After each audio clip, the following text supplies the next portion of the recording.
Chicago's Morning Answer continues next on AM 560, The Answer. Now, from the Signature Bank Studios,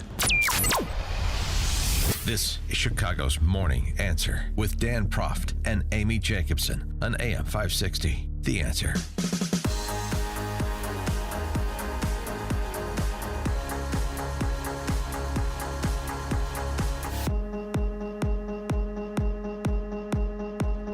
Top of the morning, Dan and Amy, with early voting not too far in the offing. It'll be just about right after the first debate in less than a month, most states. Probably good to do a stop, look, and listen at where things stand in these all-important battleground states as it pertains to both the Republican and Trump campaigns' efforts to improve their vote-by-mail programs, as well as their ballot integrity initiatives. There was some indication from the recently concluded Arizona primary that, at least in that battleground state, Republicans are getting more comfortable with vote-by-mail programs. But for more on sort of the expanse of the landscape, pleased to be joined again by Ken Cuccinelli, National Chairman of the Election Transparency Initiative, and, of course, a former Virginia State Attorney General, former Deputy Secretary of DHS as well. Ken, thanks for joining us again. Appreciate it. Always a pleasure to join you guys. So, we were talking about this the other day. We sort of see uneven actions being taken across some of the more relevant states when it comes to the election in November. Some states, like with Secretary of State LaRose in Ohio, are cleaning their voter rolls. Other states, and actually Youngkin in Virginia, and in other states, we don't see such action. Some states have tightened up some of the extracurriculars that were present in 2020, and some states haven't, particularly taking some instruction, as I sort of alluded to, from some of these primary elections. What's your handle? What can you share with us about first vote by mail and second ballot integrity? So first on the vote by mail, your Arizona observation is correct. And I think the most important change on the right is frankly just that Donald Trump has gone from saying, don't do this, to do this. Mm-hmm. This is kind of given permission to a lot of people. And the reality in any of these methods of voting is if you want to win an election, you need to have a strategy to win every form of voting. And that was frankly suppressed by the Trump team in 2020 and badly. And it carried past 2020, as we saw in the Georgia special elections there on January 5th, not 6th, January 5th of 2021. Both of those Senate races were lost because we now know from polling that 3 times the margin of losing, like 240,000 Georgians, stayed home who were ready to vote for the Republicans, and they both lost by about 80,000 votes. So that attitude makes a huge, huge difference without ever changing the law. You mentioned Youngkin, and, yes, he's done some things to clean up voter rolls, but when he was running to be a candidate in 2021, we had the odd year elections in Virginia, he said, look, I don't like these rules the Democrats have put in place because they'd changed them. But these are the rules. We need to win by these rules, and he did.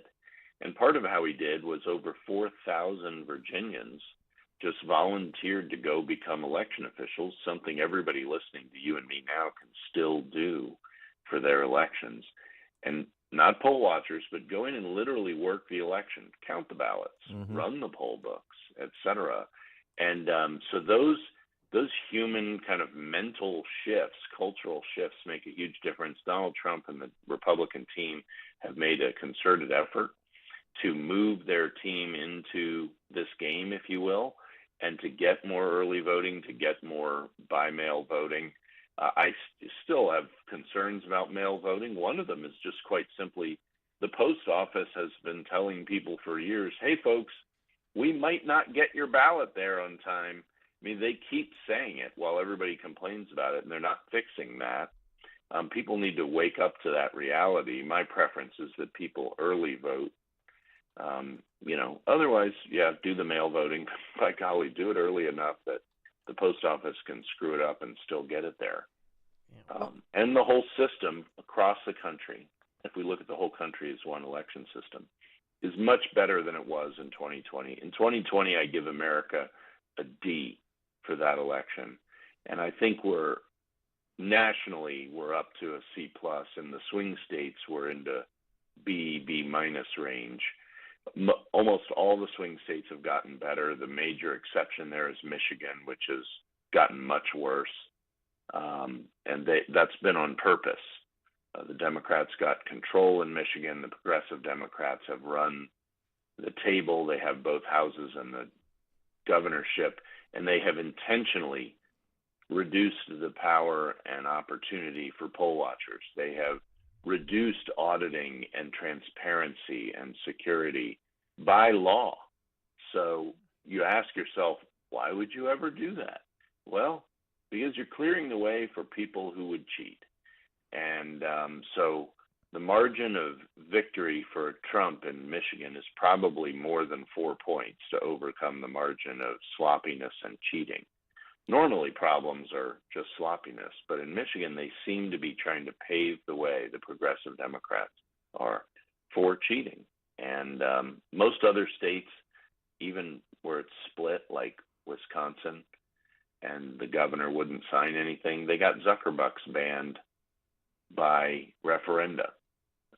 And they were a terrible Zuckerbucks state in 2020. This is the private Mark Zuckerberg money that went in via nonprofits to election offices to essentially fund Democrat voter turnout. Well, that's been illegalized in Wisconsin and Pennsylvania and Virginia, and we can go around the horn, Arizona, over 28 states, including almost all of the swing states. Again, not Michigan. But things have improved a lot. What about Pennsylvania? I mean, they want counties, they want to allow them more time to count the mail-in ballots and then just ballots in general on Election Day. I mean, what does that mean? Yeah, I saw Governor Ron DeSantis' shot when the Pennsylvania election office kind of announced that. And just because nobody watches DeSantis' feed all day, right? But he pointed out, hey, watch America, third largest state, we're going to close the polls, and 1 hour later, we're going to put our vote totals up. And by golly, they do it, including in presidential years, and they get it right. Neither side complains. They're accurate. It's really a great accomplishment. And you compare that to Pennsylvania, where they're building in padding and time. And by the way, the left is doing this here, where the right does it in Georgia, but differently. They're saying, hey, electoral boards, you need to make sure that the number of voters matches the number of ballots.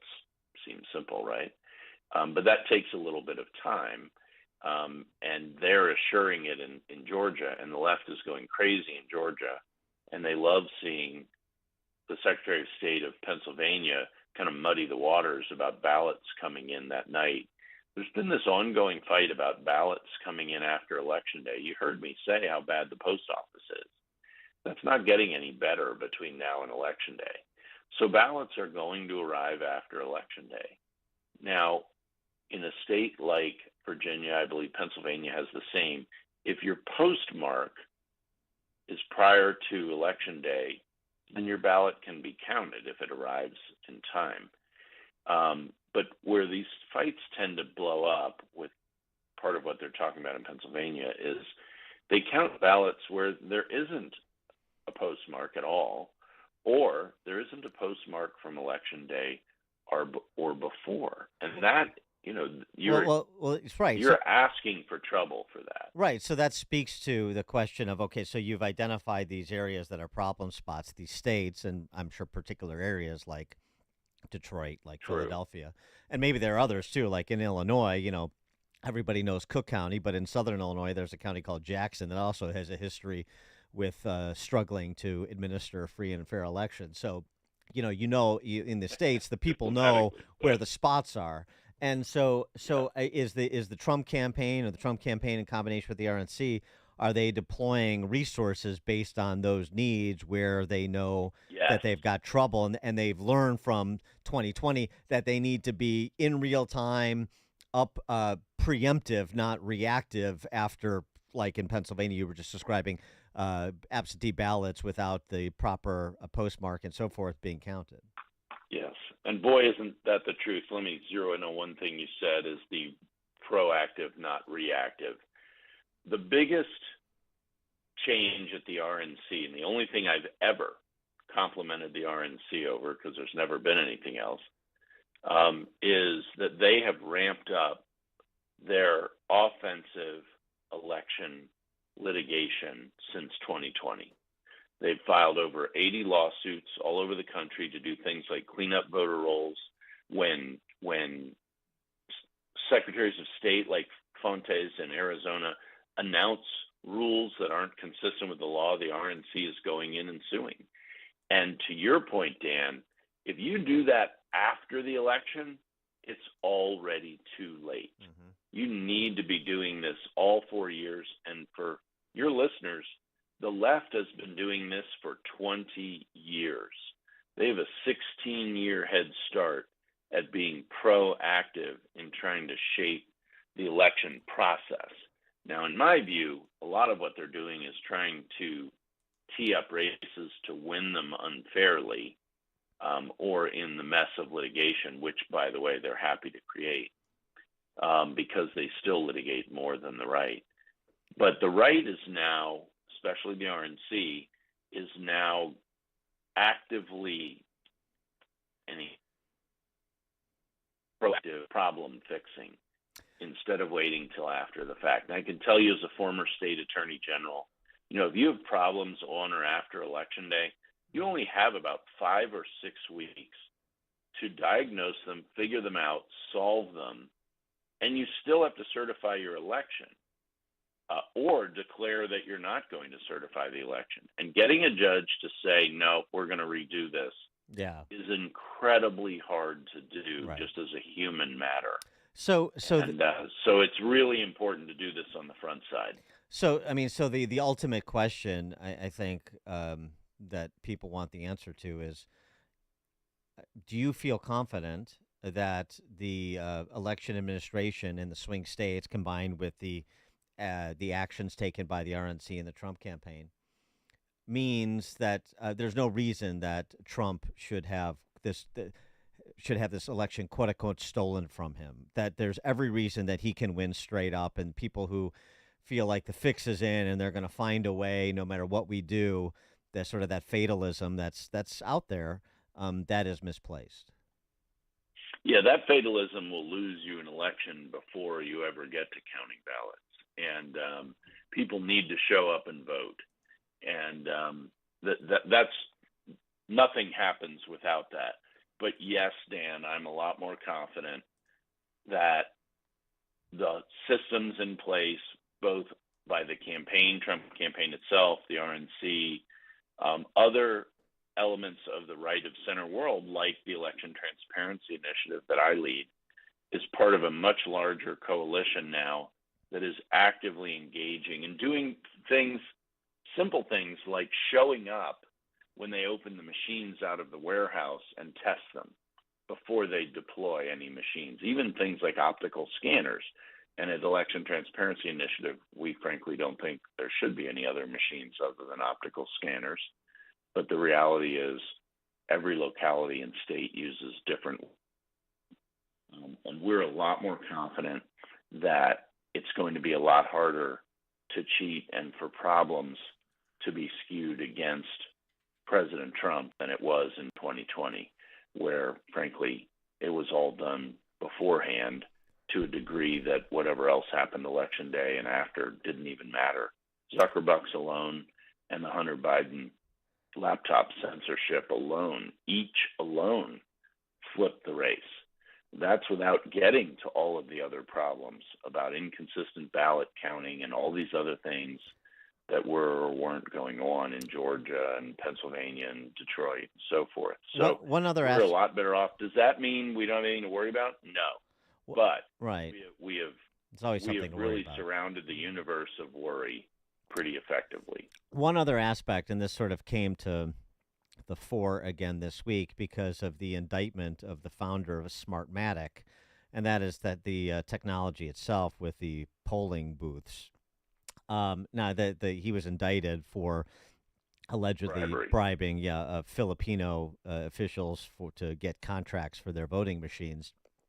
Right. But I mean, you remember obviously all the talk of voting machines after 2020, and so I just and so if the charges against the founder of Smartmatic are true, it speaks to perhaps not the highest ethical standards being abided by the leadership at Smartmatic. And so, the question about election technology, the voting machines, and that being a potential source of concern.